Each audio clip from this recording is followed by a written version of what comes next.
Gaming has been a big part of my childhood growing up, and a bunch of the games we're going to discuss today are the main keys that open the door to some of the best times of my life. Enjoy. Number 1. The Simpsons game, 2007. Now, I wouldn't say this changed the gaming world, but this definitely is a game that I hold near and dear to my heart. Also seems to be a little rare nowadays. From raging around Springfield to gliding around as Bartman, I will say this is one of my favorite games I've ever played. It's like being put straight into one of the Simpsons episodes. It starts off with Homer eating and rolling his way out of Chocolate Dreamland, then progresses out to be a well-written story about aliens and God playing Dance Dance Revolution. One of my favorite parts of the game is the Simpsons spin-off games like Grand Theft Scratchy, NeverQuest, Big Super Happy Fun Game, all of which are spin-offs of other games. If you ever get the chance, I would definitely check this game out.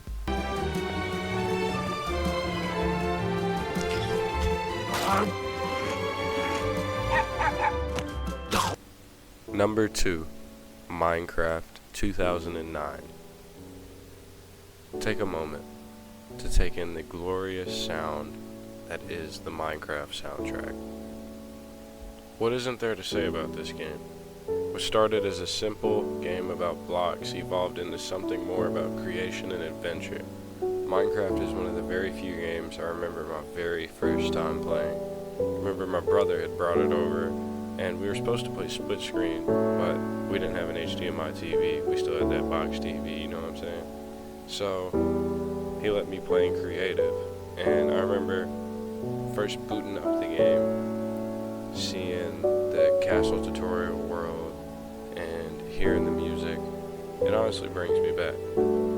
Mojang Studio has grown plenty throughout the years, updating the game with mods, servers, and even cross-platform. I think, if I remember right, Minecraft was one of the first games to do cross-platform.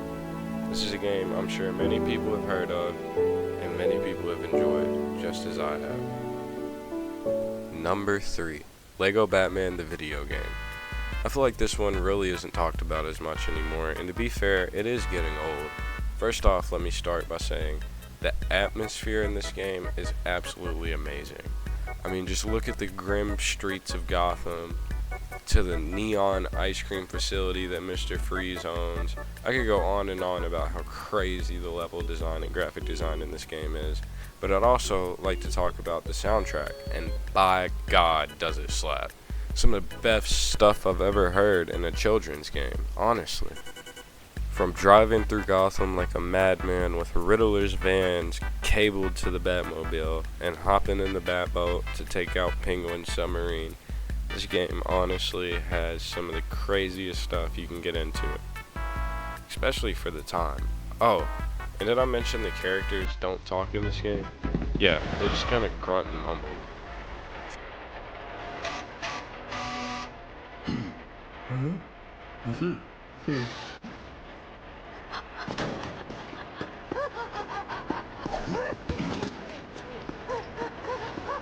If you ever do get the chance, I don't think Lego Batman's that much on the Steam store or anything really.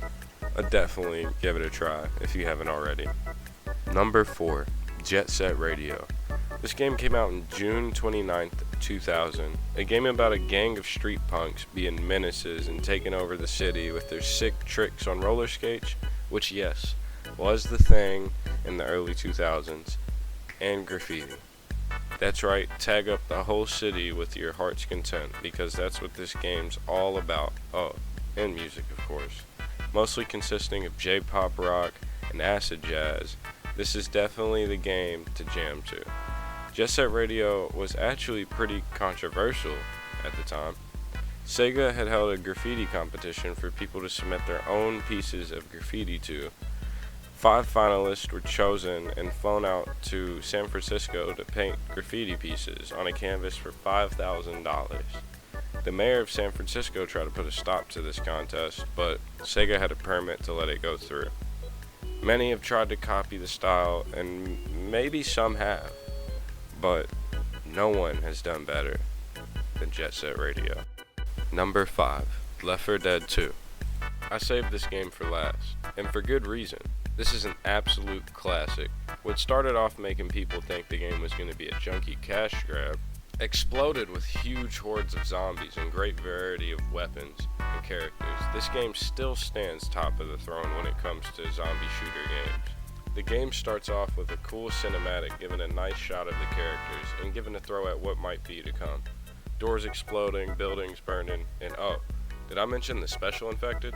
They come in many forms, like the Boomer, who throws up on you, causing zombies to rush you.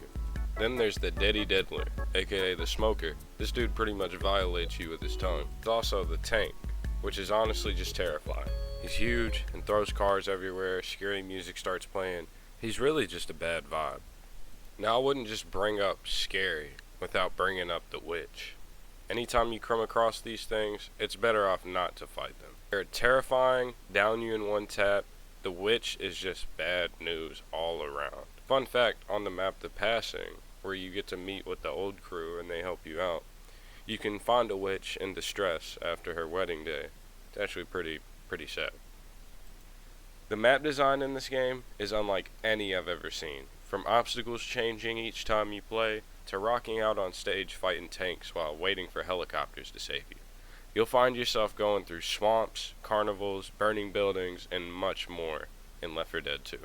Thanks so much everyone, I hope you enjoyed the video. Let me know if you've played any of these games, and if you didn't see a game that you have played, please comment down below and let me know. Maybe I'll put it in another video.